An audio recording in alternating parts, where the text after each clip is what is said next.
This is Austin, Gridley Pickleball. Hey, I want to talk to y'all about the tournament this last weekend that I played in.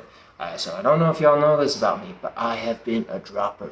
I, at tournaments, will drop 99% of the balls at the baseline. 99%, that is a lot. I'm really, really good at drops. And yeah, just full disclosure, I have a professional drop.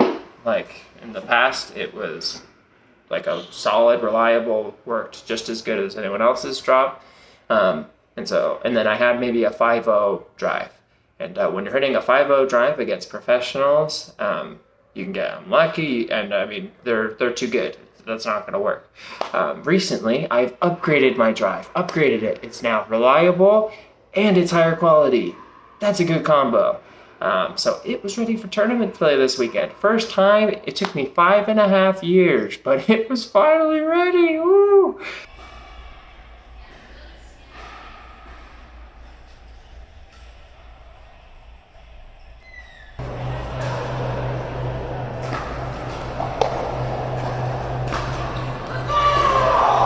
A couple things I learned. I hit twice as many drives this last weekend in the two events than I did in my whole career.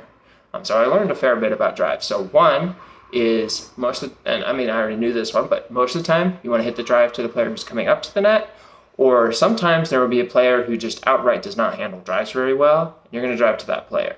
And also sometimes they're going to have a weaker side to drive it to. So for example, if I drive it to their forehand and they do like a slice volley, or their backhand and they slice it, that is not scary. If they slice my drive, yikes for them. That's not going to hurt me, and I'm going to keep driving. Yeah. So anyways, you want to look, or maybe I go at their body and they get jammed. Like there's always these good spots. So I'm looking for those good spots and I'm driving there. Other thoughts. A lot of times I'm trying to hit a drive to a spot where they can't necessarily go to my partner, or they can't hit a really good angle. So for example, if I drive to the person in front of me and I'm on the right side, they have their forehand in the middle, they have their backhand on the outside. If I want them to hit the ball to me and I want to give them a good angle, a lot of times I'll drive to their forehand, because it's hard to go inside out, like to go like this and hit it to my partner. The forehand wants to go straight ahead or to the left. It doesn't want to go to the right. The backhand wants to go straight ahead or to the right. It doesn't want to go to the left. It's not natural. And so anyways, I'm looking for that where I'm trying to hit the drive where they can't hit a bad spot, or like if I want more balls to me, I'm going to hit it that way. Okay, so that's some good spot ideas for hitting drives. Also, make sure you're hitting your drives a little bit high, and even if they're going out, I'll tell you what, maybe 65-70% of my drives that were going out, they hit. And that is lovely. You know how many shots they hit of my drives that missed the net? They didn't hit any. That's a sad thought. So anyways, and a lot of times they get nervous, man. They get nervous. They don't want to miss the ball. They don't want to let it just go by and have a winner. And I had a lot of those too. So when you are hitting high quality drives, or a lot of times they're just staying in, even if they're a little high, they get jumpy and they just hit it.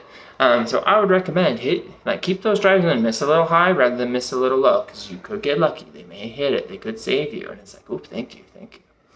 So make sure that's happening. Okay, and then this is a big one. My drops in the final game of the mixed doubles final, they stopped working.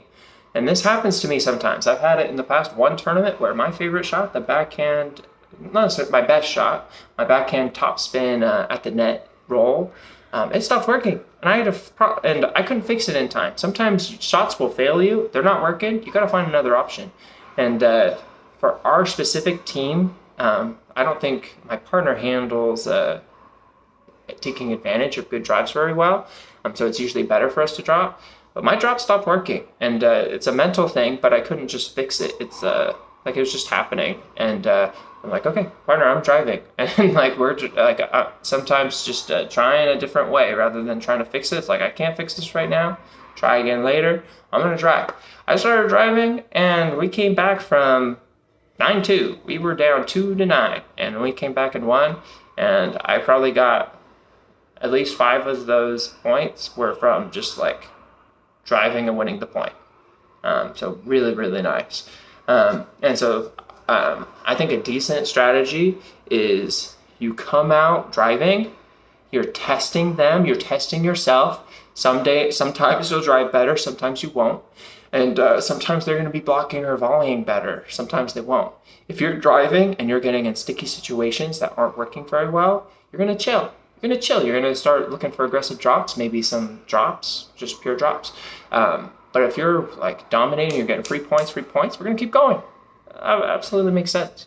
So anyways, those are some things I learned. If you have any questions or you have any thoughts, also please subscribe. Leave this video a like if you learned something. And yeah, just letting you know, the meta with these paddles, with the balls, with all this stuff, driving is becoming the way. If you can have a high quality drive that's not too risky, why wouldn't you do that? So that's my goal for you and a goal for myself. High quality drive that's not risky. And then you can always hit good drops. But yeah, that's the way pickleball's going. So if you gotta hop on, or you're gonna become a dinosaur and go extinct. Oh no, that was me, slightly. Okay, all right. Well, anyways, I hope you learned something. I wish you the best this week with your pickleball. Pickle on, dudes.